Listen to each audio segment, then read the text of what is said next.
तोंडाची चव ताटाची शोभा वाढवणारे चटण्या वेगवेगळ्या प्रकारे आपण करतो, पण या पद्धतीने जर कोथिंबीरीची चटणी करताल तर नक्की तुम्हाला सगळ्या चटण्यापेक्षा मस्त चविष्ट लागेल। चला तर मग रेसिपीला सुरुवात करूया। तर या इथे मी एक लोखंडाची कढई घेतलेली आहे, त्यामध्ये साधारण अर्धी वाटी इतकं शेंगदाणे टाकून घेतलेले आहे। तर शेंगदाणे हलकसं डाग लागेपर्यंत गॅसचा फ्लेम मध्यम ठेवून आपल्याला भाजून घ्यायचा आहे। तर एकाच वाटीने मी सगळे प्रमाण घेतलेले आहे, कुठल्याही एखादी वाटी सेट करून तुम्ही हा प्रमाण घेऊ शकता। तर या ठिकाणी हलकसं या शेंगदाण्यावर डाग लागला की यामध्ये टाकायचं आहे फुटाण्याची डाळ किंवा डाळवं। त्याच वाटीने अर्धी वाटी इतकं फुटाण्याची डाळ घेतलेली आहे आणि त्याचबरोबर एक 2 ते 3 चमचे तेल यामध्ये टाकायचं आहे आणि छान शेंगदाणे आणि डाळवं कुरकुरीत होईपर्यंत गॅसचा फ्लेम कमी करून आपल्याला परतून घ्यायचं आहे। सोबतच इथे मी टाकत आहे साधारण एक 4 चमचे इतकं पांढरे तीळ, 2 चमचे इतकं जिरे। तर शेंगदाणे आणि डाळवं छान भाजून झाल्यानंतर आपल्याला हे तीळ आणि जिरे टाकायचे। तर जिरे आणि तीळ भाजण्यासाठी फारसा वेळ लागत नाही आहे, त्या गरम कढईमध्ये जरी टाकलं तरी पटकन हे तडतडल्या जातात।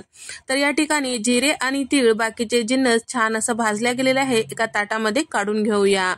आता याच कढईमध्ये इथे मी घेतलेलं आहे अर्धी वाटी इतकं सुक्या खोबऱ्याचे काप। तर या ठिकाणी आपल्याला तेल वगैरे टाकायचं नाही, तर खोबऱ्याला स्वतःच तेल असतो, थोडंसं डाग लागेपर्यंत आपल्याला हे खोबरं छान असं परतून घ्यायचं आहे। जास्तीचं लाल होईपर्यंत परतताल तर चटणीला कडू चव येईल। तर आता एका ताटामध्ये हे खोबऱ्याचे तुकडे सुद्धा काढून घेतलेले आहे। सोबतच इथे मी टाकत आहे एक वाटीभर इतकं कोथिंबीर। तर वाटी गच्च भरून घेतलेली आहे आणि कोथिंबीर घेते वेळेस कवळ्या देठासहित घ्यायचं, म्हणजे देठामध्ये जास्तीचा स्वाद असतो, चटणीला छान असा स्वाद येतो। सोबतच इथे मी मुठभर इतकं पुदिन्याची पानं घेतलेली आहेत, त्यामुळे आपल्या चटणीला छान स्वाद येतो।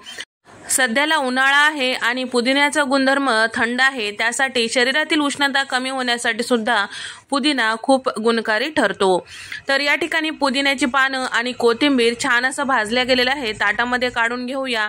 त्याच वाटीने एक वाटी इतकं इथे मी कढीपत्त्याची पानं घेतलेली आहे। गॅसचा फ्लेम कमी करून कढीपत्त्याची पानं छान कुरकुरीत होईपर्यंत आपल्याला परतून घ्यायचं आहे। साधारण 2 मिनिटांनंतर तुम्ही बघू शकता कढीपत्त्याची पानं जे आहे छान असं कुरकुरीत झालेलं आहे। आता कढीपत्त्याची पानं ताटामध्ये काढून घेऊया आणि त्याचबरोबर त्याच कढईमध्ये इथे मी 10 ते 12 लसणाच्या पाकळ्या, 3 ते 4 बोटूक चिंचाच्या घेतलेल्या आहेत, ते सुद्धा आपल्याला छान असं परतून घ्यायचं आहे। सगळे जिन्नस थंड करायला ठेवायचं आहे। तर हे सगळे जिन्नस ताटामध्ये थंड करायला ठेवायचं आहे। पूर्णपणे थंड झाल्यानंतरच मिक्सरमधून छान असं चटणी तयार करून घ्यायचं आहे। तर या ठिकाणी हे जर जिन्नस गरम असतील तर चटणी जी आहे लवकर खराब होऊ शकतो। तर या ठिकाणी सगळे जिन्नस पूर्णपणे थंड झाल्यानंतर मिक्सरमध्ये टाकून घेतलेला आहे। 2 चमचे लाल मिरची पावडर टाकून घेतलेली आहे आणि सोबतच एक मोठा तुकडा खडी साखरेचा टाकून घेतलेला आहे, किंवा या ठिकाणी तुम्ही साखरेचा किंवा गुळाचा वापर करू शकता। चवीपुरतं मीठ टाकून घेतलेलं आहे। झाकण लावून थोडंसं जाडसर असं आपल्याला हे चटणी तयार करून घ्यायचं आहे या पद्धतीने। तर तुम्हाला ही चटणी थोडीशी बारीक स्वरूपात आवडत असेल तर त्या पद्धतीने तुम्ही काढून घेऊ शकता।